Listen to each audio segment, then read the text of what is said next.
नमस्कार, स्वागत आहे आपलं टीओडी मराठीच्या या विशेष चर्चेमध्ये। आज आपल्यासोबत या चर्चेत सहभागी होत आहेत ज्येष्ठ पत्रकार, राजकीय विश्लेषक आणि लोकमत डिजिटलचे संपादक आशिष जाधव सर। आपल्याला माहिती आहे की महाराष्ट्रात एक अभूतपूर्व परिस्थिती आणि महाराष्ट्रातील राजकारणाची परिस्थिती एका वेगळ्या वळणावर आहे। यापूर्वी महाराष्ट्रात राजकारणात विविध पक्षात बंड झालीत नाही असं नाही, यापूर्वीही सर्वच पक्षात बंड झालीत। मात्र यावेळचं बंड, त्याची कारण आणि त्याचे होणारे परिणाम या सगळ्या गोष्टी प्रचंड मोठ्या प्रमाणात वेगळ्या आहेत। हे बंड नक्की का झालं, या बंडाचे परिणाम काय होतील, किंवा येणाऱ्या दिवसात ज्यांनी बंड केला ते शिवसेनेचे नेते आणि नगरविकास मंत्री एकनाथ शिंदे यांची भूमिका काय असेल, या सगळ्या गोष्टींबद्दल चर्चा करण्यासाठी आज आपल्यासोबत या चर्चेत सहभागी होत आहेत ज्येष्ठ पत्रकार, राजकीय विश्लेषक आणि लोकमत डिजिटलचे संपादक आशिष जाधव सर। सर्वप्रथम मी आशिष सर आपलं टीओडी मराठीच्या या व्यासपीठावर मनपूर्वक स्वागत करतो। गेले काही दिवस महाराष्ट्रातील राजकारणाची जी परिस्थिती आहे ती अतिशय वेगळ्या वळणावर आणि अनपेक्षित वळणावर जाते। हे बंड झाल्यानंतर एकनाथ शिंदे यांचा प्रवास गुवाहाटी वाया गुजरात असा झालाय। मात्र आज जी काही परिस्थिती झाली, उद्धव ठाकरेंचं संबोधन ऑनलाईन, त्याच्यानंतर आदित्य ठाकरेंचं संबोधन आणि या काळात झालेल्या भेटीगाठी, तुम्ही या बंडाकडे कसं बघता? हे बंड थंड होणार की काय भूमिका घेणार? आशिष सर। प्रशांत, एक तर हे बंड आहे हे उद्धव ठाकरेंनी जाहीर केलेलं। उद्धव ठाकरेंचं जे परवाचं भाषण होतं, जेव्हा त्यांना खूप मानसिक धक्का बसला होता, त्या भाषणामध्ये उद्धव ठाकरे हे गलित गात्र झाले होते, कारण तो धक्काच इतका मोठा होता की मोठ्या संख्येनं शिवसेनेचे आमदार उद्धव ठाकरेंना, मातोश्रीला आणि मूळ शिवसेनेला सोडून गेले। आणि गेले तर गेले, वरून ज्या संख्येनं एकामागून एक बातम्या पुढे यायला लागल्या की सुरतला गेले, सुरतवरनं गुवाहाटीला जात आहेत, भाजप त्यांच्या संपर्कात आहे। ह्या गोष्टी काही नवीन नव्हत्या, पण एकनाथ शिंदेसारखा जो मातोश्रीचा खूप जवळचा नेता होता, ठाण्यातले अनभिषिक्त सम्राट शिवसेनेचे झाले होते आफ्टर आनंद दिघे, त्यांच्याकडनं बंड फितुरी होईल किंवा बंडाळी होईल असं उद्धव ठाकरेंना वाटलं होतं। तशी चर्चाही त्यांनी काही दिवसांपूर्वी या संदर्भात काही बंड होतंय का, तुम्ही काही वेगळा विचार करताय का, अशी विचारपूस, अशी चर्चा ही एकनाथ शिंदेबरोबर रश्मी ठाकरे यांच्या उपस्थितीत त्यांनी केली होती। एक माहिती पुढे अशी येते आहे प्रशांत, की साधारणतः 15 किंवा 16 जूनला 16 जून प्रॉबॅबली, जेव्हा 4 दिवसांनी विधान परिषद निवडणूक होती, तेव्हा उद्धव ठाकरेंनी वर्षा निवासस्थानी एकनाथ शिंदे यांना बोलावून रश्मी ठाकरेंच्या उपस्थितीमध्ये हा विषय छेडला होता की तुमचा पर्सनल स्टाफ, तुम्ही स्वतः, तुमच्या जवळचे काही आमदार मंत्री हे ठिकठिकाणी असं सांगतायत की बंड करायचं आहे, भाजप सोबत गेलं पाहिजे, हिंदुत्वाच्या मुद्द्यावरती खूप तडजोड होते आहे वगैरे वगैरे, तुम्ही काय असं बंड करताय का, वेगळे काही शिवसेनेतून बाहेर पडण्याचा प्रयत्न करताय का, मला सांगून तरी करा। तर तेव्हा एकनाथ शिंदे यांनी शिवसेना प्रमुख बाळासाहेब ठाकरे यांच्या आनाभाका घेतल्या, शपथ घेतली आणि मी असं करणार नाही, मी ठाकरे कुटुंबियांपैकीच एक आहे, मातोश्रीशी नेहमीच लॉयल राहिलोय, मी अशी गद्दारी करणं, बंडखोरी करणं शक्यच नाही, माझ्यावर विश्वास ठेवा, असं कसं तुम्ही माझ्यावरती विश्वास दाखवता, इथपर्यंत चर्चा झाली। आणि मग उद्धव ठाकरेंनी एकनाथ शिंदेना हे सांगितलं की नाही, तुम्हीच आता पूर्ण जबाबदारी घ्या, राज्यसभेच्या वेळेस आपल्याला दगाफटका झाला, पण आता विधान परिषदेला होता कामा नये आणि महाविकास आघाडी म्हणून सुद्धा आपले 6 उमेदवार निघाले पाहिजे। तेव्हा मतदानाची किंवा मतदानासाठी जे जे लागतंय मतांसाठी, ती सगळी जबाबदारी आता तुम्ही घ्या आणि आपले दोन्ही उमेदवार निवडून आले पाहिजे। महाविकास आघाडीच्या, काँग्रेसच्या दुसऱ्या उमेदवाराला आणि 6व्या उमेदवाराला महाविकास आघाडीच्या मदत झाली पाहिजे, ही सगळी जबाबदारी एकनाथ शिंदेवरती टाकण्यात आली। म्हणजे काय, तर उद्धव ठाकरेंना या बंडाची कल्पना आली होती, सुगावा लागला होता, पण उद्धव ठाकरे यांचा स्वभाव असा आहे की समोरच्यांनी बाळासाहेबांची शपथ घेतली आहे आणि मी घरचा सदस्य आहे, मी असं करणं शक्यच नाही म्हटल्यावर त्यांनी सांगितलं की ठीक आहे, मी काही तुमच्यावर अविश्वास दाखवत नाहीये, पण हे सगळं कानावरती येत आहे, तुमच्यावर माझा विश्वास आहे असं म्हणून उद्धव ठाकरेंनी मन मोठं करून, उद्धव ठाकरेंना हे लक्षात आलं नाही की विधान परिषदेच्या निकालाच्या दिवशीच असं काही घडेल, हे झालेलं आहे। आणि याची चर्चा ही सध्या विधिमंडळ किंवा राजकीय वर्तुळामध्ये मोठ्या प्रमाणात चाललेली आहे की हे झालं होतं. आणि म्हणूनच विधान परिषदेच्या दिवशी लक्षात येईल प्रशांत, की जेव्हा निकाल आले बाहेर आणि शिवसेनेचे दोन्ही उमेदवार जिंकले, तेव्हा प्रतिक्रिया फक्त जिंकलेले सचिन अहिर यांनी दिली. शिवसेनेचे कोणीही नेते, संजय राऊत असतील, मुख्यमंत्री उद्धव ठाकरे असतील किंवा संसदीय कामकाज मंत्री अनिल परब असेल, यांनी प्रसार माध्यमांना प्रतिक्रिया दिल्या नाही. काहीही जल्लोष साजरा झाला नाही, कारण बंडाळी झालेली आहे. ती आज दुपारपासूनच मतदान केल्यावरती आमदार गायब होत आहेत हे लक्षात आलं होतं. एक दुसरी थिअरी सगळीकडे चाललेली आहे, ती अशी आहे की ज्या दिवशी हे बंड झालं त्या दिवशी एकनाथ शिंदे अनेक आमदारांना घेऊन जे श्रीनिवास वनगा आहेत आमदार, यांच्या गावी आपल्याला जायचं आहे, तिकडे आपल्याला जायचं आहे म्हणून सर्वांना ठाणे मार्गे घेऊन गेले. आणि जेव्हा महाराष्ट्र गुजरात बॉर्डरवरचं चेकपोस्ट क्रॉस झालं आणि गुजरातच्या हद्दीत गाड्या गेल्या, तेव्हा बहुतेक आमदारांच्या हे लक्षात आलं की काहीतरी वेगळं होतंय, आपल्याला कुठेतरी नेलं चाललंय. आणि मग तेव्हा कैलाश पाटील असतील, प्रकाश आंबेडकर असतील, यांनी विरोध करण्याचा प्रयत्न केला. आजही जी माहिती पुढे येते ती खूप वेगळी येते गुवाहाटीवरनं. सांगायचं तात्पर्य असं आहे की आत्ता जरी हा आकडा एकनाथ शिंदेकडे 40च्या वर शिवसेनेच्या आमदारांचा दिसत असला, तरी ते शिवसैनिक आमदार जे आहेत ते शिवसेना प्रमुख बाळासाहेब ठाकरे यांची पुण्याई मानणारे आहेत, बाळासाहेब ठाकरे यांचा वारसा सांगणारे आहेत. आणि शिवसैनिक हा तसा भावनिक आहे. शिवसेना पक्षच हा इमोशन्सवर म्हणजे भावनेवरती किंवा भावनांचं राजकारण करत वाढलेला आहे, पुढे गेलेला आहे. तेव्हा हे बंड आहे. उद्धव ठाकरेंनी आज त्यांच्या भाषणात हे जाहीर केलेलं आहे की या बंडामागे भाजप आहे. पहिल्यांदा शिवसेना पक्षप्रमुख म्हणून किंवा महाविकास आघाडीचे मुख्यमंत्री म्हणून उद्धव ठाकरेंनी जाहीर आरोप केलेला आहे की मी कोणालाही जा म्हणून सांगितलेलं नाहीये. एकनाथ शिंदे यांच्याकडनं अनेक ठिकाणी आमदार, संपर्क प्रमुख असतील, पदाधिकारी असतील, जिल्हा प्रमुख असतील, यांना फोन लावून सांगतायत की उद्धव ठाकरेंनीच आम्हाला गुवाहाटीला पाठवलं, उद्धव ठाकरेंनाच या सरकारमधून बाहेर पडायचं आहे आणि भाजप बरोबर जायचं आहे. तर उद्धव ठाकरेंनी हे सगळं नाकारलेलं आहे, हे सगळं फेटाळलेलं आहे. त्यांनी सांगितलं हे बंड आहे आणि या बंडामागे भाजपचं कटकारस्थान आहे. या सगळ्यांना फितुरी करायला लावलेलं आहे. आपली शिवसेना ही मूळ शिवसेना आहे आणि मी महाविकास आघाडीचा मुख्यमंत्री आहे. आणि म्हणून मग आता हे स्पष्ट झाल्यानंतर एकनाथ शिंदे गट काय करतं, म्हणजे मूळ शिवसेनेवरती क्लेम करतं का? आता विधानसभा अध्यक्षांनी जी भूमिका पार पाडलेली आहे ती खूप महत्वाची आहे. त्यांनी शिवसेनेचे जे नवे विधिमंडळ पक्ष नेते आहेत, अजय चौधरी यांना मान्यता दिलेली आहे, मुख्य प्रतोद सुनील प्रभू यांना मान्यता दिलेली आहे. एकनाथ शिंदे, अब्दुल सत्तार, भरत गोगावले, संदीपान भुमरे यांच्यासह 12 आमदारांचं सदस्यत्व रद्द केलेलं आहे. म्हणजे काय की महाविकास आघाडीनं जे जे काही अर्ज केले किंवा जी मागणी केली आहे पत्र लिहून, ती विधानसभा उपाध्यक्षांनी पूर्ण केलेली आहे. दरम्यान विधानसभा उपाध्यक्षांवरही सुद्धा अविश्वास ठराव आणला गेलेला आहे आणि तो भाजपला पाठिंबा देणाऱ्या 2 अपक्ष आमदारांनी आणलेला आहे. अजूनही भाजप पिक्चर मध्ये आलेलं नाहीये. फक्त चंद्रकांत दादा पाटील जे भाजपचे प्रदेशाध्यक्ष आहेत, त्यांनी पत्रकार परिषद घेऊन हे सांगितलं की शिवसेनेतलं हे जे मंडळ आहे त्याच्याशी भाजपचा काडी एक संबंध नाहीये. म्हणजे भाजप अजूनही दूर राहते. या बंडापासून भाजप दूर का आहे, पण या बंडामागे भाजप आहे असा आरोप उद्धव ठाकरेच करतायत. आणि सुरतला ला मेरिडियन हॉटेल असेल किंवा सुरतवरनं गुवाहाटीला विमानामार्फत आमदार नेणं असेल, तिथे संजय कुटे, मोहित कुंभोज हे भाजपचे नेते असणं पॉइंट पर्सन म्हणून, मग गुवाहाटीला सुद्धा रॅडिसन ब्ल्यू मध्ये या सर्वांची व्यवस्था होणे, आणि यामागे भाजप नाही असं कोणी म्हणूच शकत नाही.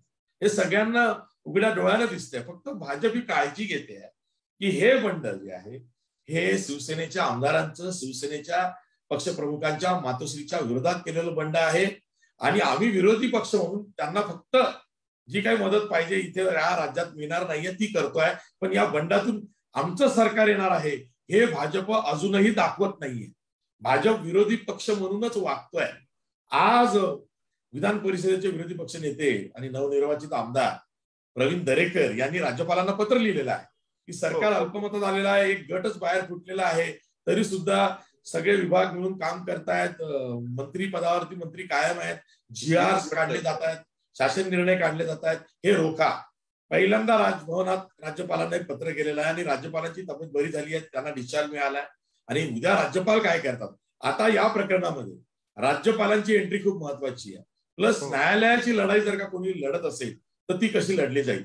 प्रशांत फक्त एकच सांगतोय की काल मध्य प्रदेश काँग्रेसच्या महिला अध्यक्षा जया ठाकूर यांनी सुप्रीम कोर्टामध्ये एक याचिका दाखल केलेली आहे आणि ज्यामध्ये शिवसेनेचे जे बंडखोर आमदार आहेत त्यांना पुढची निवडणूक लढवण्यास बंदी घाला अशी याचिका त्यांनी दाखल केली आहे. पण सध्या सुप्रीम कोर्ट आणि हायकोर्टामध्ये वेकेशन बेंच चाललेला आहे. आपले जे सरन्यायाधीश आहेत राजन्ना ते सुद्धा युरोपच्या दौऱ्यावर आहेत. कालच त्यांनी बर्लिन वॉलवरनं ट्विट केलेलं आहे जे मी रिट्विटही केलेलं आहे. सांगायचं तात्पर्य असं आहे की आता खऱ्या अर्थानं पिक्चर मध्ये राज्यपाल येतील, उद्या भाजप येईल आणि हे स्पष्ट झालं. आणि ते पहिलं कोणी तर उद्धव ठाकरेंनीच केलंय की गद्दारी झाली आहे, बंडखोरी झालेली आहे आणि जे चाललेत ते मावळे नसून कावळे आहेत. आणि आता परत या तर आमच्या टर्म्स अँड कंडिशन वरती परत या असं सांगितलं जात आहे. दुसरी यामधली मेक खूप महत्वाची आहे, ती अशी आहे की गुवाहाटीमध्ये राहून यांनी सूत्र हलवली, अर्ज पाठवलेले आहेत, पिटिशन केलेले आहेत, दावे केलेले आहेत. पण जेव्हा अविश्वास प्रस्ताव असेल तेव्हा ओळख करण्यासाठी पुन्हा काउंट मोजणे, हेड काउंट करण्यासाठी राज्यपालांकडे यावं लागेल, म्हणजे मुंबईत यावं लागेल. विधिमंडळ उपाध्यक्षाकडे म्हणजे विधानसभा उपाध्यक्षाकडे यावं लागणार आहे. तेव्हा त्यांना मुंबईत यावंच लागणार आहे. आणि भाजपकडे वेळच वेळ आहे. 29 जून अमावस्या आहे, त्यानंतर भाजपनं मुहूर्त काढलेला आहे 3 जुलैचा, अशी चर्चा बाजारात पसरलेली आहे की भाजपला शपथविधी करायचा नव्या सरकारचा, ज्यामध्ये भाजपचा मुख्यमंत्री असेल आणि एकनाथ शिंदे यांच्यासोबत ज्या वाटाघाटी होतील त्या अजून झालेल्या नाहीये. उपमुख्यमंत्री पदही दिलं तर देऊ, नाही तर नाही. आणि काही लिमिटेड मंत्रीपद देऊ, खाती देऊ, कारण भाजपकडे सुद्धा 106 आमदार आहेत.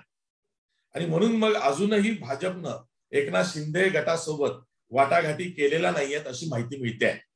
काल जरी एकनाथ शिंदे असं म्हणाले की महाशक्ती आपल्या पाठीशी आहे, काही कमी पडू देत नाहीयेत, ते भक्कमपणे आहेत, तरी सुद्धा शेवटपर्यंत एकनाथ शिंदे यांच्याकडं 36 हा जो आकडा आहे तो 2/3 आमदारांचा आकडा आहे.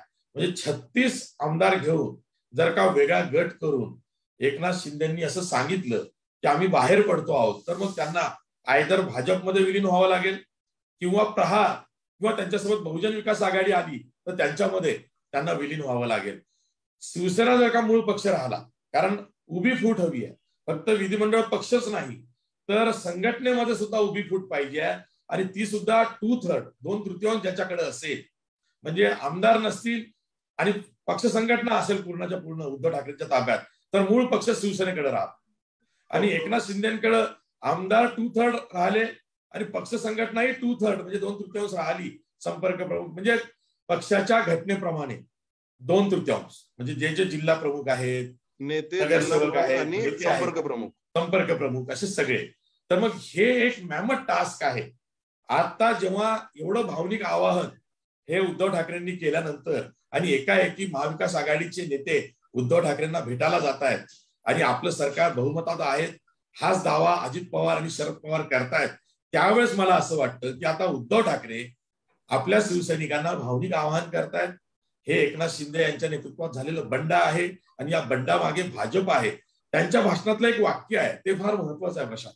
ते असं म्हणाले की भाजप शिवसेनेला निवडणुकांमधून संपवू शकत नाही, तर मग शिवसेना खिळखिळी करून पोखरून संपवून मग ते आपल्याला हे करू पाहतात, म्हणून हे बंड झालेलं आहे. आणि हे बंड मी वगैरे काही केलेलं नाही. मी काही आमदारांना असं म्हणालो की तुम्हाला जर का असं वाटत असेल की तिकडे जावं तर तुम्ही जा, ते मी अगतिक होऊन बोललेलो आहे. एक पक्षप्रमुख म्हणून मलाही मानसिक धक्का बसला. आणि मला माझ्या जवळची लोक जेव्हा सांगतात की आमची आमदारकी वाचू शकत नाही, 2/3 पक्ष तिकडे गेल्यावर त्यांचा व्हीप जर का आम्ही जुगारला तर आमची आमदारकी जाते आणि मग 2.5 वर्ष आम्हाला घरी बसावं लागेल, तेव्हा काही आमदारांना उद्धव ठाकरे म्हणाले की तुम्हाला जायचं असेल तर जा. माझी स्वतःची माहिती अशी आहे की त्यांचं भाषण झाल्यानंतर परवा 8:15 जे काही मोजके मंत्री आणि आमदार उद्धव ठाकरेंना वर्षावरती भेटले, तेव्हा काहींनी हे उद्धव ठाकरेंच्या लक्षात आणून दिले की सर जर का 36 पेक्षा जास्त आमदार त्यांच्याकडे राहिले आणि कायम राहिले तर मग त्यांचा व्हीप आम्हाला लागू होईल. आणि मग ते जसा व्हीप काढतील तसं जर का मतदान असेल किंवा आम्ही नाही वागलो तर ते आमची आमदारकी रद्द करतील. तर तेव्हा उद्धव ठाकरे असं म्हणाले, म्हणतात की ठीक आहे, तुम्हाला असं वाटतंय ना तुमची आमदारकी तुम्हाला महत्वाची वाटते, आमदारकी जाईल तर तुम्ही जाऊ शकता. आणि मग जाऊ शकता असं म्हटल्यावरती सदा सरवणकर असेल किंवा मंगेश कुडाळकर असतील यांनी उद्धव ठाकरेंचा नमस्कार केला आणि सांगितलं की साहेब आम्ही जातो असं म्हणून सुद्धा आमदार हे तिकडे गेलेले आहेत. कारण तिथे त्यावेळेस उद्धव ठाकरे हतबल झालेले होते, उद्धव ठाकरे गलितगात्र झाले होते, त्यांना कळेल असं नव्हतं कारण हा खूप मोठा ब्लो होता. आता मात्र उद्धव ठाकरे सावरलेले दिसत आहेत आणि ते असं म्हणतायत की मी वर्षा यासाठी सोडली की मला कुठल्या पदाचा मोह नाहीये, पण माझी जिद्द कायम आहे आणि मी भाजप बरोबर जाणार नाहीये कारण हे काँग्रेस आणि राष्ट्रवादींनी कठीण काळात मला साथ दिली आहे असंही ते म्हणतायत. म्हणजे थोडक्यात काय, आता मातोश्री हरकतमध्ये आलेली आहे. मातोश्री मूळ शिवसेना सोडायला तयार नाहीये, मातोश्री डॅमेज कंट्रोल करू पाहत आहे. उद्धव ठाकरेंनी गळती थांबवलेली आहे शिवसैनिकांची. आता राहिला प्रश्न आमदारांचा आणि ते लोन पुन्हा खासदारांपर्यंत पोहोचतंय तर ते पोहोचू नये याची काळजी मातोश्री घेते आहे आणि डॅमेज कंट्रोलचा भाग म्हणून उद्धव ठाकरेंच्या भाषणाकडे बघता येईल. आदित्य ठाकरेंनी तेच केलेलं आहे. म्हणजे उद्धव ठाकरे असंही म्हणाले की बडवे बडवे कोणाला म्हणताय, आदित्य ठाकरेंना म्हणताय. म्हणजे एकनाथ शिंदेचा मुलगा खासदार, त्यांच्याकडे एवढं प्रेम खातं की कोण्याही मुख्यमंत्र्यांनी आजवर आपल्याकडचं नगर विकास खातं दुसऱ्या एका मंत्र्याला दिलेलं नाहीये. हे पहिल्यांदा महाराष्ट्रात झालं की मुख्यमंत्र्याशिवाय एकनाथ शिंदेकडं हे जे मोस्ट क्रीमी मिनिस्ट्री ज्याला म्हणतो आपण, अर्बन डेव्हलपमेंट मिनिस्ट्री, ती दिलेली आहे. आणि त्यांचा मुलगा श्रीकांत शिंदे हेही खासदार आहेत. हे आता उद्धव ठाकरेंनी सांगितलं. मला असं वाटतं आता लाईन क्लिअर झालेली आहे. 2 गट पडलेले आहेत, एक उद्धव ठाकरेंचा शिवसेना म्हणते आहे आणि दुसरा आहे तो शिंदे सेना एकनाथ शिंदेची. आता जर का एकनाथ शिंदेनी गट वेगळा काढला तर ते काय करतात आणि कोर्टात कोण जात आहे आणि कोर्टात काय होतं, राज्यपाल काय करतात, राज्यपाल परस्पर काही अहवाल राष्ट्रपती राजवटीचा हा केंद्राकडे पाठवतात का, किंवा मग अविश्वास ठराव आणा असं काही सांगतायत का. आणि ही जी लढाई आहे ही आता कायदेशीर लढाई, न्यायालयाची लढाई झालेली आहे. प्रशांत सर, मात्र हे जे पूर्ण प्रकरण झालं, या पूर्ण प्रकरणाकडे उभा महाराष्ट्र बघतोय. राष्ट्रीय माध्यम देखील आज आपण बघितलं तर प्रमुख बातमी म्हणून दिवसभर ही सगळी गोष्ट चालवत आहेत. या सगळ्या बंडाचे परिणाम आता हळूहळू दिसायला लागलेले आहेत. मात्र याचा शेवट कुठे होईल असं तुम्हाला वाटतं? आज सकाळी नीलम गोरे म्हणाल्या की त्या बंडखोर गटाला एकतर भाजपमध्ये जावं लागेल किंवा प्रहारमध्ये पक्ष प्रवेश करावा लागेल. तर एवढ्या मोठ्या गटानं प्रहार सारख्या पक्षात पक्ष प्रवेश करावा का? आणि वारंवार शिवसेना प्रमुख हिंदू हृदय सम्राट बाळासाहेब ठाकरे यांचा उल्लेख करणं, धर्मवीर आनंद दिघेंचा उल्लेख करणं, म्हणजे त्यांच्या शब्दामध्ये हे असं सगळं करून एकनाथ शिंदे यांचा गट खरोखर भाजपमध्ये जाईल का, किंवा एखाद्या छोट्या पक्षाला घेऊन म्हणजे प्रहार सारख्या पक्षाला घेऊन पुढे जाईल का? नक्की यांची पुढे जाण्याची भूमिका आता कशी असेल? कारण मातोश्रीने किंवा शिवसेनेने बऱ्यापैकी आतापर्यंत ज्या काही भूमिका घेतल्यात, मग उद्धव ठाकरे बोललेत, संजय राऊत बोललेत, आता बंडखोर गटासाठी जवळजवळ शिवसेनेने आपले दरवाजे बंद केल्याचं चित्र आहे. तर यापुढची वाटाघाट किंवा भूमिका बंडखोर गटाची कशी असेल? प्रशांत, ज्या पद्धतीने एकनाथ शिंदेंनी 40हून अधिक धनुष्यबाण या शिवसेनेच्या चिन्हावर निवडून आलेले आमदार जुळवलेले आहेत, काही माजी आमदारांना बोलावलेलं आहे, अपक्ष आमदार मोठ्या संख्येने चाललेले आहेत. ते यासाठी चालले आहेत की भाजप हे दाखवू पाहत आहे की शिवसेनेकडे 55 आमदार होते आणि आता एकनाथ शिंदेकडे तोच आकडा किंवा त्यापेक्षा जास्त आकडा आहे. म्हणजे शिवसेनेचे 40हून अधिक आणि काही अपक्ष अशी म्हणजे 55हून जास्त आकडा होतोय. म्हणजे शिवसेना कुठेच नाहीये. आणि उद्या जर का हा जो वेगळा गट आहे शिंदेचा गट, तो जर का भाजपमध्ये विलीन झाला तर हिंदुत्वाच्या मुद्द्यावरती तो विलीन झाला. आणि याही गटातल्या अनेकांना असं वाटतं की आपण जेव्हा आमदार म्हणून निवडून आलो तेव्हा युतीचे उमेदवार म्हणून निवडून आलो, म्हणजे भाजपची मतं आपल्याला ट्रान्सफर झाली आणि मग त्याच भाजपच्या मतांवरती आणि शिवसैनिक म्हणून आपलीच मूळ शिवसेना आहे असं आपण भासवून आपली मतं घेतली तर मग आपल्याला काम सोपं होतं. पण इतिहास असा आहे की ज्यांनी ज्यांनी शिवसेना सोडली त्यांचे पुढच्या निवडणुकांमध्ये खूप हाल झाले. कारण शिवसेना हा असा पक्ष आहे जो भावनांवरती चालतो आणि तो खूप पटकन रिवाईव्ह होतो. म्हणजे शिवसैनिक हा पटकन रस्त्यावरती येतो आणि रस्त्यावरनं तो हातात खटाक म्हणा, राडा म्हणा करायला मागे पुढे तो करत नाही. सांगायचं तात्पर्य आता असं आहे की गेम प्लॅन असा आहे की एकनाथ शिंदेंनी पूर्ण शिवसेना फोडावी. शिवसेनेला काहीही ठेवावं नाही, म्हणजे बाप लेक दोघे उरले तरी चालेल इतकी शिवसेना फोडावी, आणि तसे प्रयत्न झालेत. पण आता ज्या पद्धतीनं माहिती पुढे येते आहे किंवा स्वतः उद्धव ठाकरे पुढे येत आहेत किंवा शरद पवार आणि काँग्रेस उद्धव ठाकरे आणि मातोश्रीच्या पाठीमागे भक्कमपणे उभे आहे, आणि इथेच गेम चुकताना एकनाथ शिंदेचा दिसतोय की महाविकास आघाडी फुटत नाहीये. हा सामना जरी आपल्याला देवेंद्र फडणवीस विरुद्ध उद्धव ठाकरे वाया एकनाथ शिंदे वाटत असला तरी हा सामना देवेंद्र फडणवीस विरुद्ध शरद पवार असा आहे. हा सामना भाजप विरुद्ध महाविकास आघाडी असा आहे. राष्ट्रपती पदाची निवडणूक तोंडावरती आहे. महाविकास आघाडीचा जो प्रयोग महाराष्ट्र सारख्या राज्यामध्ये झालाय, देशात कोणत्याही राज्यामध्ये किंवा पुढे महाराष्ट्रात सुद्धा अशा प्रयोगाची कोणी कल्पना पण करू नये, म्हणून हा प्रयोग मोडीत काढायचा असा भाजपचा डाव आहे का, ती शंका आता अनेकांना येते आहे. म्हणजे असल टार्गेट महाविकास आघाडी आणि शरद पवार आहेत अशी चर्चा आहे.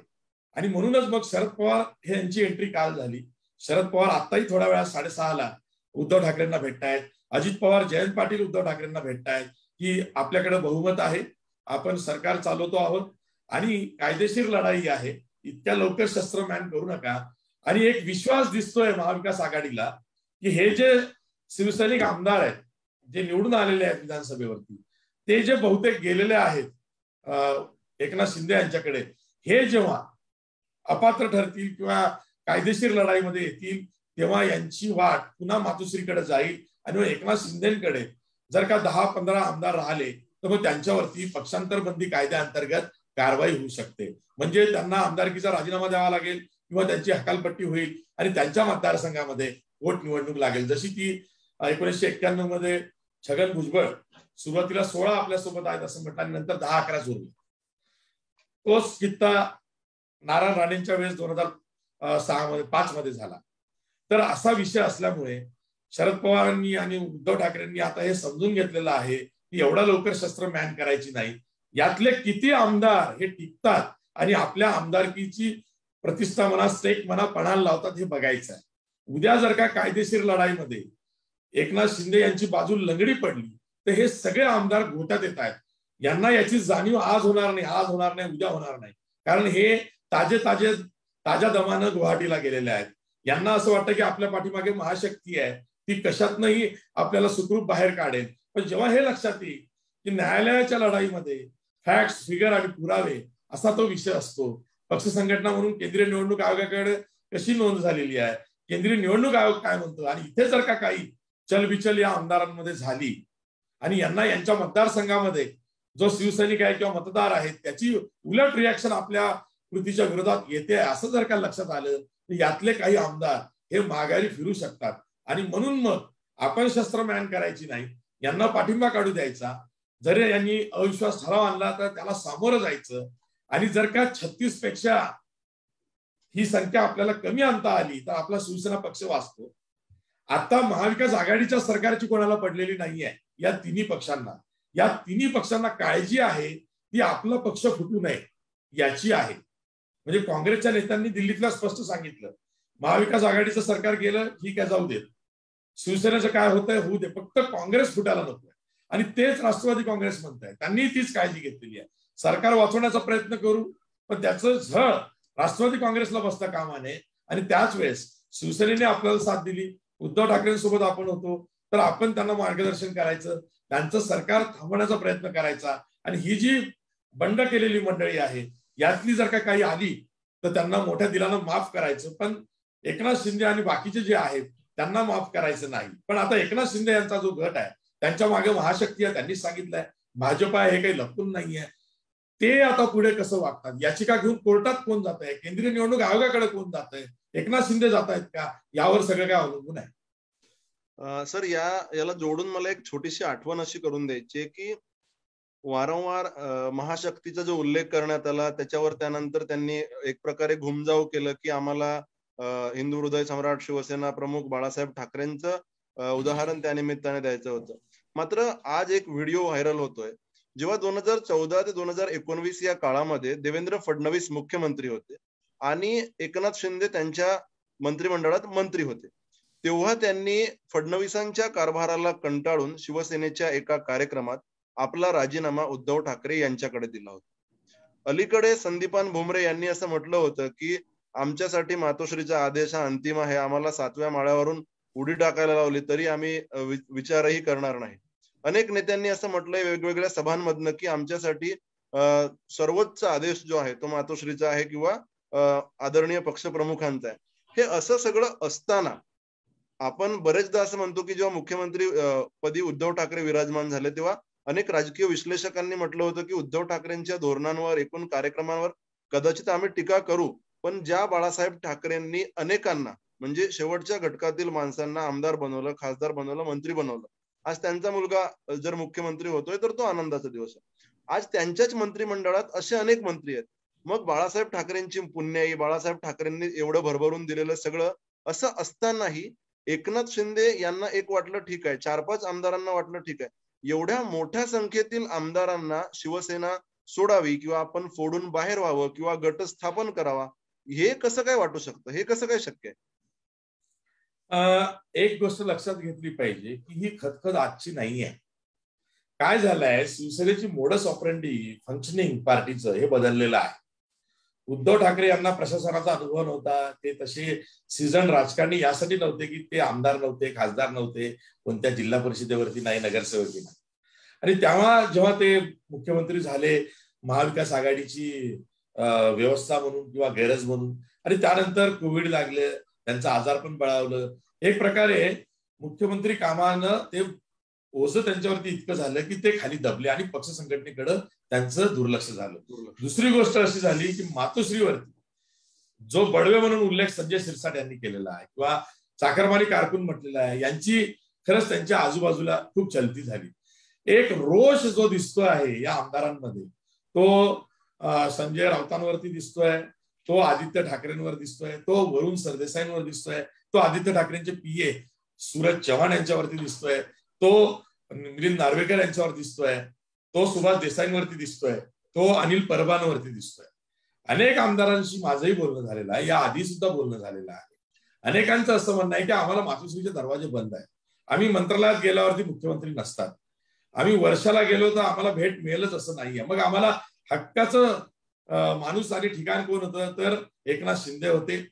एकनाथ शिंदेनी आम्हाला परोपरी मदत केली आणि त्यांनीच आमची विचारपूस केली. हे फंक्शनिंग गेल्या 2.5 वर्षामध्ये झालं, पण कोरोना काळ होता, मुख्यमंत्र्यांचं ऑपरेशन होतं, कोणी ती संधी हेरली नाही. आता ना एक माहिती पुढे येते, ती खूप इंटरेस्टिंग आहे.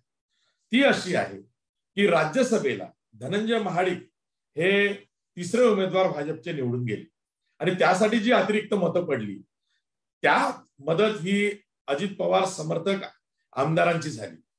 आणि तीच बाब एकनाथ शिंदेना भाजपने पटवून दिली की बघा, राज्यसभेला अजित पवार समर्थकांनी मदत केली, म्हणजे अजित पवारांनी मदत केली, आता विधान परिषदेला आम्हाला जास्तीच्या मदतीची गरज आहे, कारण 6वा उमेदवार 5वा उमेदवार जो काढायचा होता प्रसाद लाड यांच्या रूपामध्ये, त्यांना सगळीच्या सगळी मतं 26 ही परक्यांची घ्यायची होती, म्हणजे अपक्ष, छोटे मोठे पक्ष आणि महाविकास आघाडी फोडून घ्यायची होती. इथं जर का तुम्ही मदत केली तर तुम्हाला बस मिळेल, आम्ही तुमच्यासोबत सरकार स्थापन करू, नाहीतर अजित पवार आणि त्यांचा गट तयार आहे. म्हणजे अजित पवार आणि त्यांच्या गटाची माहिती देऊन, त्यांचा धाक दाखवून एकनाथ शिंदे यांना फितूर केलं गेलं असं सेनेच्या काही नेत्यांना वाटतंय, असं काँग्रेसच्या काही नेत्यांना वाटतंय, ज्यांच्याशी माझं बोलणं झालंय. म्हणजे काय की ह्या दोन्ही निवडणुका होत्या. आणि प्रशांत, मी एवढे शो करतो रोज, मी गेल्या निवडणुकीपासून म्हणजे 10 जून पूर्वीपासून, साधारणतः जूनच्या पहिल्या आठवड्यापासून 4-5 तारखेपासून मी सारखं म्हणतोय की ह्या दोन्ही निवडणुका, राज्यसभा आणि विधान परिषदेची जी निवडणूक झाली, या दोन्ही निवडणुका ह्या ऑपरेशन लोटसच्या रंगीत तालीम ठरतील. आणि इथे हे ठरलेलं आहे की किती मतं आपल्याला मिळतात, म्हणजे जेवढे आमदार आपल्याला कलेक्ट करता येतात. विधान परिषदेची जी निवडणूक झाली प्रशांत, त्यामध्ये भाजपला 134 मतं मिळाली, म्हणजे 134 हा त्यांच्या आमदारांचा झाला, त्यांना पाठिंबा देणाऱ्या. स्वतःचे 106, स्वतःच्या कोट्यातले अपक्ष 7 आणि वरून जे मिळाले ते 21 मतं, म्हणजे 134 मतं ही यांच्याकडे आहे. आणि बहुमताचा जो आकडा आहे विधानसभेतला तो 145 आहे. पण नवाब मलिक आणि अनिल देशमुख यांना कोर्टानं परवानगी नाकारली, तशी ती वोट ऑफ कॉन्फिडन्सच्या वेळेसही नाकारली जाईल. आणि मग बहुमताचा आकडा विधानसभेचा हा 143 येईल. म्हणजे मग भाजपला 134 आहेतच, वरचे 9 घ्यायला सहज शक्य आहे. आणि म्हणून मग भाजप वेट अँड वॉच मध्ये आहे की एकनाथ शिंदे नेमकं किती लोक आणतात. एकनाथ शिंदे आता जो आटापिटा करतायत ना, तो 36 पेक्षा जास्त आमदार घेऊन गेलं तर मग शिवसेना ही आपली राहते. आपण कोर्टाला तसं पटवून देऊ की विधिमंडळ पक्ष आणि पक्ष संघटना सुद्धा आपल्या सोबत आहे, आम्हाला शिवसेना म्हणून मान्यता द्या. पण मग डॅमेज कंट्रोलचा भाग इथे आलेला आहे आणि उद्धव ठाकरे आता सरकार वाचवत नाहीये, उद्धव ठाकरे आता शिवसेना वाचवत आहेत. उद्धव ठाकरेंना हे माहिती आहे की उद्या निम्मे आमदार जरी शिवसेनेचे परत आले या धाकानी की बाबा उद्या काही पोटनिवडणूक लागली, काही कमी जास्त झालं कोर्टामध्ये तर आपली आमदारकी जाईल, तरी सुद्धा एकनाथ शिंदे त्यांच्यासोबत असलेल्या 10-12 आमदारांना घेऊन बाहेर पडतायत. भाजप त्यांना पडायलाच लावणार आहे, नाहीतर भाजपने त्यांना मदतच केली नसती. मग अशा वेळेस पुढचं जे सरकार येईल देवेंद्र फडणवीसांचं किंवा भाजपचं, ते सुद्धा काठावरचं बहुमत घेऊनच येईल. आणि अजित पवारांसोबत जे 80-86 तासांचं सरकार राहिलं तसंच सरकार एकनाथ शिंदेबरोबर किंवा त्या गटाबरोबर भाजप स्थापन करेल आणि तेही सरकार खूप स्थिर राहील असं होणार नाही, पण निदान मग आपला पक्ष तरी वाचेल. या विवंचनेमध्ये उद्धव ठाकरे होते, पण आज ते खुल्या पद्धतीनं पुढे आले. आज त्यांच्याकडे गमवण्यासारखं काही नाहीये, त्यांना सरकारची पडलेली नाहीये.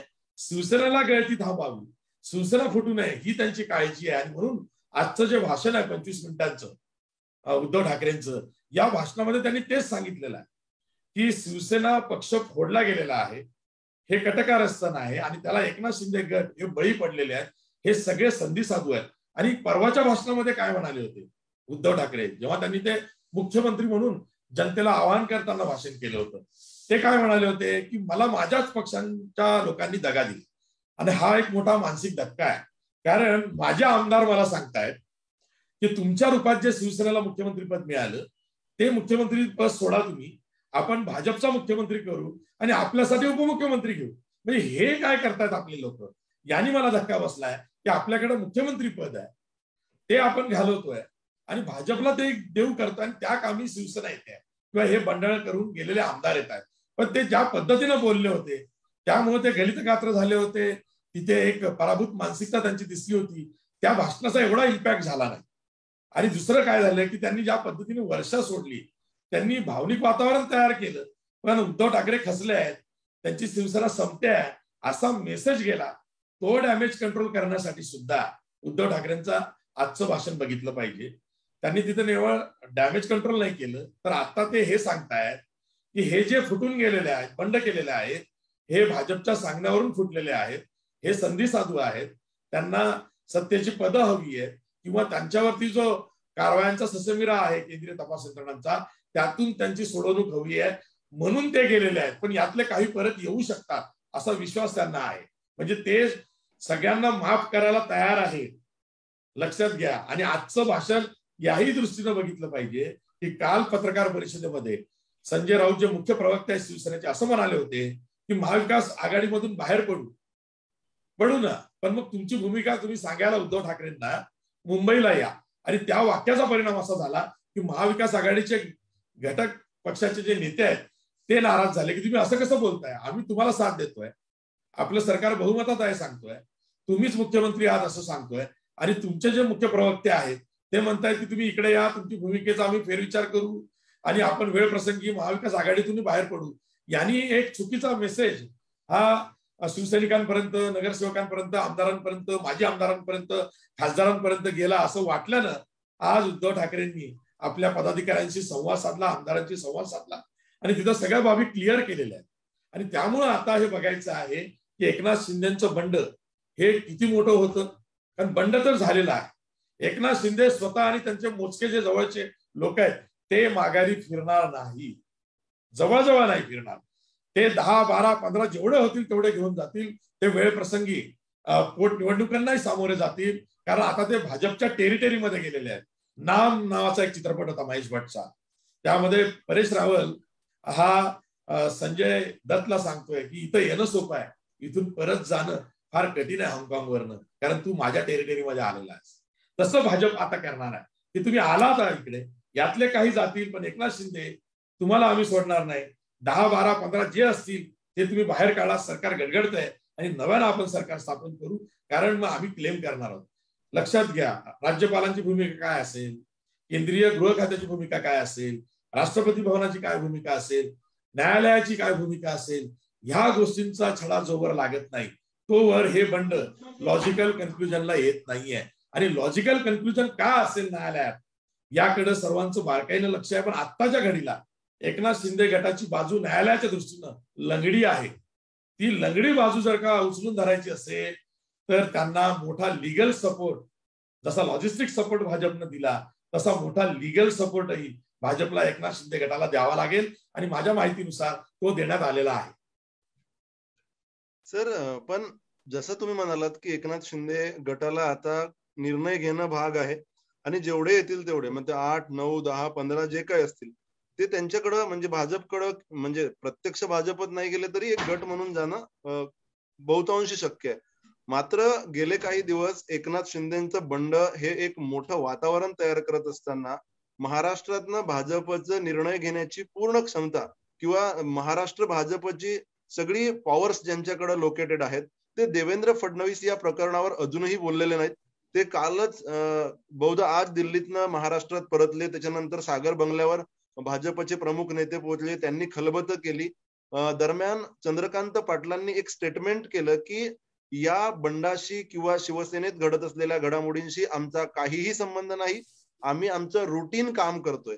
तर या गोष्टींकडे मग कसं बघता? कारण चंद्रकांत पाटील म्हणतायत की आमचा संबंध नाही. देवेंद्र फडणवीसांची कमालीची शांतता हे कशाचं द्योतक आहे? प्रशांत, देवेंद्र फडणवीस एवढा लवकर पिक्चर मध्ये येणार नाही. भाजपचं केंद्रीय नेतृत्व पक्षाचं, बरं का, जे पी नड्डा किंवा अन्य कोणी, तेही एवढा लवकर पिक्चर मध्ये येणार नाही. इनफॅक्ट ते काहीही बोलणार नाही. ते एवढंच बोलतील की राज्यात काय चाललंय, सरकार कुठे दिसत नाहीये, सरकार हतबल आहे, अल्पमतात आलेला आहे, काय चाललंय, ते राष्ट्रपती राजवटीची मागणी करतील. पण तीही त्यांना करायची नाही, या लक्षात घे. देवेंद्र फडणवीस या प्रकरणामध्ये बोलणार नाहीत. राज्यपाल आता पुढे काय निर्णय घेतात आणि काय भूमिका घेतात त्याशिवाय त्याआधी भाजप आपली भूमिका जाहीर करणार नाही. आता या क्षणी भाजपची भूमिका हीच आहे की एकनाथ शिंदे गटाचं जे काही बंड आहे त्याच्याशी भाजपचा काही एक संबंध नाहीये. आणि तो संबंध मात्र उद्धव ठाकरेंनी आज जोडलेला आहे. उद्धव ठाकरेंनी सांगितलं की सेनेतलं हे जे बंड आहे त्याच्या मागे भाजप आहे, भाजपचं हे कटकारस्थान आहे. आता बघायचं आहे उद्धव ठाकरे बोलल्यानंतर देवेंद्र फडणवीस बोलतात का, भाजपचे नेते बोलतात का, प्रदेशाध्यक्ष चंद्रकांत दादा पाटील बोलतात का, हे बघायचं आहे. पण भाजप यामध्ये घाई करणार नाहीये. भाजप एकनाथ शिंदेना बाहेर काढणार. तुमच्याकडे किती आमदार आहेत त्यावरती आम्ही तुम्हाला काय द्यायचं हे ठरवू. जर का तुमच्याकडं 36 पेक्षा जास्त आले आणि मूळ पक्ष तुमचा ठरला तर मग आम्ही तुम्हाला सन्मानानं उपमुख्यमंत्री करू आणि 12 खाती तरी देऊ, मंत्रिपद कॅबिनेटची देऊ. पण जर का तुमच्याकडे 10, 15, 20 आले तर मात्र आम्ही तुम्हाला उपमुख्यमंत्री पदही का द्यायचं, मग तुम्हाला आम्ही मंत्रिपदच काही देऊ. हे जे बार्गेनिंग आहे, ह्या ज्या वाटाघाटी आहेत त्या भाजपनं अजून एकनाथ शिंदे गटाबरोबर केलेल्या नाही आहेत आणि हे एक खूप मोठं कन्फ्युजन आहे. आणि म्हणून मग एकनाथ शिंदेकडे किती आमदार राहतात आणि त्यातले जे कोणी आहेत त्यांच्या महत्वाकांक्षा काय, कोणाला राज्यमंत्री पद असेल तर त्यांना कॅबिनेट हवं आहे का, कॅबिनेट मिळाल्यावर त्यांना चांगलं खातं हवं आहे का, किंवा ज्यांना राज्यमंत्री पदही मिळणार नाही त्यांना मग महामंडळावरती नियुक्त्या हव्या आहेत का, त्यांना तेही मिळत नसेल तर साधे आमदार म्हणून ते का राहणार. म्हणजे चर्चा वेगवेगळ्या प्रकारची आहे. त्याला काय अर्थ नाही की बाबा कोटीच्या कोटी उड्डाणं झाली आहेत, मोठ्या प्रमाणात या सर्वांना लक्ष्मी दर्शन झालंय म्हणूनच हे तिकडे गेलेले आहेत. या सगळ्या सांगोवांगी कल्पना विलास आहे किंवा चर्चा आहे.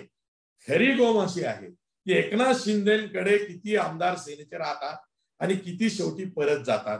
आणि जर का अविश्वास ठराव आला विधानसभेमध्ये तर हे सरकार टिकतं आणि हे सरकार पाडलं गेल्यावरती भाजप मग सरकार स्थापनेचा जेव्हा दावा करेल तेव्हा राज्यपाल काय भूमिका घेतील. त्याच्या आधी ही जी आत्ताची लढाई जी विधिमंडळात सुरू झालेली आहे, पत्र पाठवून कारवाया करण्याची मागणी करून किंवा त्या पत्रांवरती नरहरी झिरवळ उपाध्यक्षांनी कारवाई केलेली आहे, त्याला चॅलेंज केलेलं आहे. ती जर का लढाई उद्या हायकोर्ट सुप्रीम कोर्टात गेली आणि तिथे काही वेगळे निकाल अपेक्षित आले किंवा तिथे जो काही निकाल आला त्यावरती हे बंड अवलंबून आहे. कारण आता उद्धव ठाकरेंच्या मातोश्रीच्या आणि महाविकास आघाडीच्या नेत्यांच्या हे लक्षात आलंय की कायदेशीर पेच निर्माण झालाय. म्हणजेच न्यायालयाची ही लढाई लढायची आहे आणि आपली बाजू ही थोडी उजवी दिसते आहे, एकदम डावी नाही आहे. फक्त उद्धव ठाकरेंना जर का काही आमदार परत आणता आले तर ते त्यांनी जरूर आणावेत आणि म्हणून त्यांना सल्ला देण्याचं काम चाललेलं आहे. की तुम्ही भावनिक वातावरण तयार करा, शिवसैनिकांमार्फत ठिकठिकाणाहून या आमदारांवरती त्यांच्याच मतदारसंघातून प्रेशर आणायला सुरुवात करा, जेणेकरून हे आमदार उद्या मुंबईत आल्यावरती मातोश्रीची वाट धरतील. आणि तो एक आशावाद शिवसेनेच्या अनेक नेत्यांना आहे, तो आशावाद महाविकास आघाडीच्या अनेक नेत्यांना आहे की शिवसेनेचे आमदार शून्यामध्ये बसतील किंवा एकांतात बसतील किंवा रेस्टरूम मध्ये साधा एकट्यापणात विचार करतील, तर ते शिवसेना प्रमुख बाळासाहेब ठाकरे यांचा विचार करतील, त्यांच्या पुण्याईचा विचार करतील, त्यांच्या वारसाचा विचार करतील आणि त्यांचे पाय आपसुकच मातोश्रीकडे वळतील. हा एक आशावाद मात्र मोठ्या प्रमाणात आहे, तो दिसतोय. बोलताना महाविकास आघाडीला एकच आशावाद आहे, तो म्हणजे शिवसेनेचे जास्तीत जास्त आमदार जर का परत आले आणि एकनाथ शिंदे गटावर अपात्रतेची जर का कारवाई होत असेल आणि ती जर का शिवसेनेला करता आली, तर मग आपले जे 29 आमदार आहेत अपक्ष आमदार, त्याच्यातले काही घेऊन आपण काठावरचं का बहुमत असे ना ते मिळवून घेऊ शकतो. आणि म्हणून मग ह्या सगळ्या चाली रचना चाललेल्या आहेत, म्हणून मग विधानसभा उपाध्यक्षांकडनं कारवाया होत आहेत. आता बघायचं आहे एकनाथ शिंदे किंवा भाजप कोर्टात जातं का, आणि कोर्टात गेल्यावरती काय होतं आणि राज्यपालांची भूमिका काय. राज्यपालांनी जर का मधल्यामध्ये कॉन्स्टिट्युशनल मेकॅनिझम फेल झालाय, राज्यातलं घटनात्मक पेच आहे असा काही अहवाल केंद्राकडे पाठवला का, तर मग इथे राष्ट्रपती राजवट लागते. आणि एकदा का राष्ट्रपती राजवट लागली की मग 6 महिन्यांनी पुन्हा त्याचा आढावा जेव्हा होईल तेव्हा मग आयदर मध्यावधी निवडणुका किंवा ज्यांच्याकडे संख्याबळ आहे असा जो दावा करेल भाजपनी समजा केला, तर त्यांना सत्ता स्थापनेसाठी वेळ देईल. तर तेव्हा एनिबडीज गेम असतो. आणि म्हणून मग आता सगळीकडे वेट अँड वॉच चाललाय. प्रत्येक जण आपलं हाऊस ऑर्डरमध्ये लावण्याचा प्रयत्न करताय, गमावलेलं ग्राउंड मिळवण्याचा प्रयत्न करताय. म्हणजे आता कसोटी एकनाथ शिंदे गटाची आहे. त्यांच्या बरोबरचे आमदार जे गुवाहाटीमध्ये जमले आहेत ते मुंबईमध्ये येतात का आणि एकनाथ शिंदेबरोबरच आणि भाजप बरोबर जातात का, हे बघणं फार औत्सुक्याचं आहे. त्यावरच या बंडाचा निकाल लागेल. सर, मला शेवटच्या 2 गोष्टी विचारायच्या आहेत. पहिली गोष्ट की आता म्हणजे सुरुवातीला एकनाथ शिंदे यांनी बंड केल्यानंतर राष्ट्रवादीची भूमिका काय, किंवा शरद पवार कुठे आहेत, अजित पवार कुठे आहेत, अशा प्रकारची वक्तव्य अनेकांनी केली. मात्र आता शरद पवार खुद्द मैदानात उतरले आहेत. या क्षणी ते उद्धव ठाकरेंना भेटायला गेलेले आहेत. दोघांच्या मध्ये चर्चा सुरू आहे. उद्धव ठाकरे, शरद पवार, बाळासाहेब थोरात आणि महाविकास आघाडीतील तिन्ही पक्षाचे प्रमुख नेते एकत्र असताना हे सरकार कोसळेल का. आणि दुसरी गोष्ट की भाजपच्या गोटात अशी चर्चा आहे की त्यांना ही जी मंडळी आहेत यांना फक्त बोलवल्यासारखं करायचं, मात्र ऐन वेळेवर यांना घ्यायचं नाही. आणि मध्यावधी झाल्यानंतर विधान परिषदेच्या निमित्तानं किंवा राज्यसभेच्या निमित्तानं जो काही आत्मविश्वास मिळवलेला आहे त्या बळावर एकहाती सत्ता स्थापन करणं. तर या 2 गोष्टींपैकी तुम्हाला कुठल्या कुठल्या शक्यता जास्त वाटतात? एक गोष्ट लक्षात घे प्रशांत, की ज्या अर्थी हे बंड झालेलं आहे आणि उद्धव ठाकरे परवाच्या भाषणात म्हणाले होते की तुम्हाला भाजपचा मुख्यमंत्री हवा आहे, स्वतःचा मुख्यमंत्री नको आहे, त्या अर्थी एकनाथ शिंदे गट हा भाजपला जाऊन मिळणार आहे किंवा सरकार स्थापनेमध्ये भाजपला मदत करणार आहे. तेव्हा मध्यावधी निवडणुकांचा विषय भाजपच्या लेखी नाहीये. भाजप मध्यावधीच्या ऐवजी जर का एकनाथ शिंदे गट हा मोठ्या प्रमाणात फुटला आणि मूळ शिवसेना म्हणून त्यांनाच मान्यता मिळाली तर भाजपचं काम फावतंय. आणि नाही फावलं आणि यांनी 10, 12, 15 जेवढे काही आमदार आणले त्यांनी आपलं पुढे सरकार येतं असं कळलं तर सरकारही आणेल. कारण मध्यावधी निवडणुका आता कोणत्याच पक्षाला नको आहे महाराष्ट्रामध्ये. आणि म्हणून आणि राहिला पहिला प्रश्न तुझा की हे सरकार टिकेल का, नाही. या सर्व नेत्यांना महाविकास आघाडीच्या माहिती आहे की सरकार अल्पमतात आलेलं आहे, सरकार औटघटकेचं आहे, अविश्वास ठराव जेव्हा येईल तेव्हा बघू. पण तुर्तास जर का आपण शस्त्र मॅन केली, हत्यारं टाकली तर आपले पक्ष सुद्धा फुटतील. म्हणजे आज शिवसेना फुटू शकतो तर उद्या राष्ट्रवादी फुटू शकतो, उद्या काँग्रेसही फुटू शकतो आणि ते लोन शिवसेनेचं आपल्यापर्यंत येता कामा नये. म्हणून आपण हे लावून घ्यायचं नाही की 2.5 वर्ष आम्ही चांगलं काम केलं नाही. अजित पवार कालही म्हणाले, आजही म्हणाले, हे मी मानायला तयार नाहीये की आमच्या सरकारने काम नाही केलं. हे चुकीचं सांगतात. हे संधी साधू कारण आहेत, ही तात्कालिक कारण आहेत. काहीतरी हिंदुत्व आणि भ्रष्टाचार आणि काम होत नाही असं कारण करून आणि निधी वाटपाचं कारण पुढे करून बंड केलं जात आहे आणि याच्या मागे कोण आहे आता सगळ्यांना माहिती आहे. तेव्हा या महाविकास आघाडीच्या नेत्यांना माहिती आहे की सरकारचं काही खरं नाहीये, कारण गटच फुटला मोठ्या प्रमाणात शिवसेनेचा आणि सरकार अल्पमतात येतं 185. कारण भाजपला विधान परिषदेला 134 आमदारांचं पाठबळ मिळालेलं आहे, मतं मिळालेली आहेत. म्हणजे 134 आमदारांपर्यंत भाजप पोहोचलेली आहे. वरचे जे 10 लागतायत ते भाजप एकनाथ शिंदे गटाकडनं घेणार आहे. मग असं असेल तर मग भाजप पुन्हा सत्तेसाठी दावा करेल, हे सरकार तर गडगडेल. आता जे डॅमेज कंट्रोल चाललेलं आहे उद्धव ठाकरेंचं, शरद पवारांचं किंवा काँग्रेसचं, ते हे चाललेलं आहे की आपापल्या पक्षाची गळती रोखायची. शिवसेना म्हणते आपली गळती रोखूया, काँग्रेस म्हणते आपल्या पक्षात ती लागत होता कामा नये, राष्ट्रवादी म्हणते आपल्या पक्षाला तर झळच पोहोचता कामा नये, भले आपण विरोधी बाकावर बसू. आणि पुन्हा काँग्रेस राष्ट्रवादी हे जे दोन पक्ष आहेत हे प्रोग्रेसिव्ह, डेमोक्रॅटिक, लिबरल आणि सेक्युलर पक्ष आहेत. तशी त्यांची वोट बँक जी काही थोडी बहुत आहे आता ती आहे. हिंदुत्वाची मतं त्यांना काही एक गठ्ठा मिळत नाहीयेत कुठेही. आणि म्हणून मग ते असं म्हणतायत की चला ठीक आहे, शिवसेना आपल्यासोबत आली, आपण त्यांच्यासोबत आलो, उद्या काँग्रेस राष्ट्रवादी म्हणून जाऊ, शिवसेनेला काय होत असेल ते शिवसेना बघून घेईल. पण आता या क्षणी उद्धव ठाकरेंना हिंमत देणं गरजेचं आहे. जर का उद्धव ठाकरेंनी भावनिक आवाहन केलं, शिवसैनिक रस्त्यावरती आले आणि या आमदारांवर आपापल्या मतदारसंघातून आपापल्या मतदारांकडून, शिवसैनिकांकडनं दबाव आला आणि यांची पाय परत माघारी फिरली, तर हे सरकार वाचू शकतो. एक असा छोटासा आशावाद यांच्या लेखी आहे. पण आता डॅमेज कंट्रोल जे आहे ते पक्ष फुटू नये याचा आहे, गळती थांबावी याचा आहे. आणि दुसरीकडं एकनाथ शिंदे गट जो क्लेम करतोय तो हाणून पाडायचा, तो खोटा ठरवायचा, हा प्रयत्न पक्षप्रमुख उद्धव ठाकरे करतात. सर, आपली हरकत नसेल तर फक्त एक शेवटचा प्रश्न विचारतो. अजित पवारांची जी भूमिका आहे, अजित पवार असं म्हणाले होते की मला वाटत नाही की यामध्ये भाजपचा हात असेल, आणि शरद पवारांनी असं म्हटलं की हे पूर्णपणे भाजप स्पॉन्सर्ड किंवा भाजपने बळ दिलेला हा कार्यक्रम आहे. तर अजित पवार आणि शरद पवार यांची दोन वेगळी वेगळी वाक्य, याकडे तुम्ही कसं बघता? याकडे एक अनालिस्ट म्हणून बघताना मी तर असंच म्हणेन की राज्यसभेला अजित पवार समर्थक आमदारांची मदत ही भाजपला लाभली होती आणि विधान परिषदेला पूर्ण मदत ही शिवसेनेची म्हणजेच एकनाथ शिंदे गटाची लागली, त्यांच्यामुळे ती मतं मिळाली. थोडक्यात अजित पवारांची बस मिस झाली आहे आणि एकनाथ शिंदेंनी ती बस पकडलेली आहे भाजपची. ती जी खंत आहे अजित पवारांमध्ये आहे ती काल दिसलेली आहे. आणि दुसरं असं आहे की राष्ट्रीय राजकारणामध्ये अजित पवार बोलत नाहीत. आणि काल एका हिंदी पत्रकाराच्या प्रश्नाला उत्तर देताना ते असं म्हणाले की मुझे लगता नहीं इसके पीछे भाजपा. म्हणजे आता जे गट बाहेर गेलेले आहेत ते नाराजी विद इन पार्टी आहे, हा शिवसेनेचा अंतर्गत मामला आहे, असं ते त्याच पत्रकार परिषदेमध्ये आधी बोलले होते. कसं आहे, शरद पवार हे महाराष्ट्राचे 4 वेळचे माजी मुख्यमंत्री आहेत, केंद्रात संरक्षण मंत्री, कृषी मंत्री राहिले आहेत, महाराष्ट्राच्या विधानसभेत विरोधी पक्ष नेते राहिले आहेत आणि लोकसभेला सुद्धा काँग्रेसचे विरोधी पक्ष नेते म्हणून होते 99.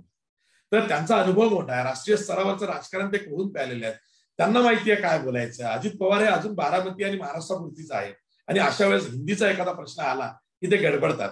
तर तसं ते झालेलं आहे. आणि असंही झालं असेल की या प्रश्नावरती शरद पवारांनी बोलायचं आहे, मी कशाला बोलू, मी जर का आता भाजप आहे असं म्हटलं की हे पत्रकार मलाच मग तुम्ही पहाटेचा शपथविधी, सकाळचा शपथविधी करून हैराण करतील, म्हणून एक वेळ मारून नेणे, ते हिंदीत तसं बोलून गेले.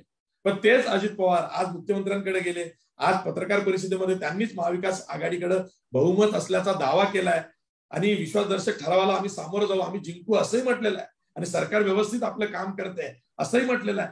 तेव्हा महाविकास आघाडीमध्ये काँग्रेस आणि राष्ट्रवादी उद्धव ठाकरेंच्या पाठीशी आहेत, भक्कमपणे उभे आहेत. पण उद्धव ठाकरेंचे जे शिवसेनेचे आमदार आहेत ते मात्र त्यांना सोडून गेलेले आहेत. अशा विवंचनेमध्ये मातोश्री उद्धव ठाकरे आहेत. म्हणजे एकंदरीत एकनाथ शिंदे हे कुठल्या तरी निर्णयापर्यंत पोहोचणार आहेत आणि शिवसेनेशी त्यांनी केलेलं जे बंड आहे ते थंड होण्याचं नाव घेणार नाहीये. आणि काँग्रेस असेल, राष्ट्रवादी काँग्रेस आणि उद्धव ठाकरेंच्याकडे आता उपस्थित असलेले आमदार, या सगळ्यांना सरकार वाचवण्यासाठी प्रयत्न करायचे आहेत. काय होणार आहे हे येणारा काळ सांगणार आहे. पण सर, आपण मागच्या लाईव्ह मध्ये जसं बोललो होतो, तुम्ही राज्यसभेच्या निवडणुकीच्या निमित्तानं विश्लेषण करताना एक अतिशय महत्वाची गोष्ट सांगितली होती टीओडी मराठीवर, ती म्हणजे भाजप ऐनवेळी तिसरा उमेदवार देऊ शकतो. जेव्हा कुठलीही सुतराम शक्यता नव्हती, भाजपचा तिसरा उमेदवार कोण असेल याची चर्चाही नव्हती, तेव्हा आशिष सरांनी टीओडी मराठीच्या लाईव्हला हे सांगितलं होतं की ऐनवेळी ती शक्यता येऊ शकते, ते नाव कुठलं असेल, काय असेल, आणि त्यानंतर विधान परिषदेवर याचे परिणाम होतील आणि त्याच्यानंतर राजकारण कुठलं वळण घेईल हे कदाचित सांगता येणार नाही. हे आपल्या लास्ट लाईव्ह मधली चर्चा होती. मला वाटतं आशिष सर, तो जो ट्रॅक आहे तो आता महाराष्ट्राच्या राजकारणात पुढे जाताना दिसतोय. प्रशांत, एक शेवटचं राहत नाहीये म्हणून, महाराष्ट्राचं राजकारण हे फार गडबड झालेलं आहे, चिखलात गेलेलं आहे. म्हणजे उद्या महाविकास आघाडीचं सरकार राहिलं काय आणि गेलं काय, आणि पुढचं सरकार आलं काय आणि ते काम करेल का, तरी सुद्धा अस्थिरता जी महाराष्ट्राच्या राजकारणाला चिटकलेली आहे 2019 पासून, ती अधिकाधिक वाढत चाललेली आहे. म्हणजे पुढचंही सरकार ज्यांचं येईल ना, तेही सुखानं राहतील महाराष्ट्रात असं होणार नाहीये. इतकं गढूळ राजकारण महाराष्ट्राचं झालेलं आहे. म्हणजे उद्या नवं सरकार जरी आलं तरी ते भक्कमपणे लोकांच्या प्रश्नांना न्याय देईल, काम करेल, अशा पोझिशन मध्ये राहीलच असं नाही. शिवसेना हा पक्ष इमोशन्स वरती चालतो. आज असं गृहीत धरूया की मातोश्रीमध्ये जे 2 आमदार आहेत, उद्धव ठाकरे परिषदेचे आमदार आणि आदित्य ठाकरे विधानसभेचे आमदार, हे 2च आमदार शिवसेनेकडे जरी राहिले आणि बाकीचे सगळे जरी सोडून गेले तरी शिवसेना प्रमुख बाळासाहेब ठाकरेंची पुण्य इतकी आहे की क्षणात शिवसेना पुन्हा जागी होईल. उलट युवा सेनेला तर खूप चांगली संधी आहे. एवढ्या मोठ्या संख्येने आमदार जात असेल तर त्यांचा फोर्स हा आता नगरसेवक पदावरती, आमदार पदावरती उतरण्याची एक नामी संधी आहे. शिवसेना कदाचित त्यातून मोठी कात टाकू शकतो. बाळासाहेबांनी यासाठी शिवसेना स्थापन केली नाही की उद्या कोणीतरी येईल परका आणि हायजॅक करेल. बाळासाहेबांचा वारसा आणि पुण्य इतकी शिवसेनेला आहे की जो शिवसैनिक आहे तो शेवटी बाळासाहेबांचं नाव आलं की त्याचे पाय मातोश्रीकडे येतात आणि शिवसेना ही रिवाईव्ह होऊ शकते. शिवसेना रिवाईव्ह होते ही जी भीती आहे ना, यातच महाराष्ट्राचं राजकारण दडलेलं आहे. आणि सर, यापूर्वी देखील शिवसेनेतनं जेव्हा जेव्हा बंड झालेत, मग ते छगन भुजबळ असतील, गणेश नाईक असतील, नारायण राणे असतील किंवा अलीकडं राज ठाकरेंचा विषय असेल, तेव्हा तेव्हा या गोष्टी चर्चेला गेल्या की आता शिवसेना संपली. मात्र शिवसेनेनं पुन्हा एक भरारी घेतली. तेव्हा हा शिवसेनेसाठी संकटाचा काळ आहे की शिवसेना पुन्हा एकदा नवी भरारी घेणार आहे, हे देखील येणारा काळ आपल्याला सांगणार आहे. मात्र तुम्ही म्हणालात ते अगदी खरं आहे की या निमित्तानं युवा सेनेला आणि युवा सेनेत काम करत असलेल्या युवकांना जर हे असं झालं तर एक नामी संधी ही निश्चित असणार आहे. सर, मनापासून धन्यवाद. खरं तर आपण सुरुवातीलाही लाईव्ह मध्ये होतात, आताही आहात, यानंतरही आपला वेळापत्रक अतिशय पॅक असतानाही आपण वेळ दिलात. खूप खूप धन्यवाद सर. टीओडी मराठीला एकनाथ शिंदे आणि त्यांची भूमिका पुढे काय असेल या विषयावर सविस्तर संवाद साधल्याबद्दल धन्यवाद.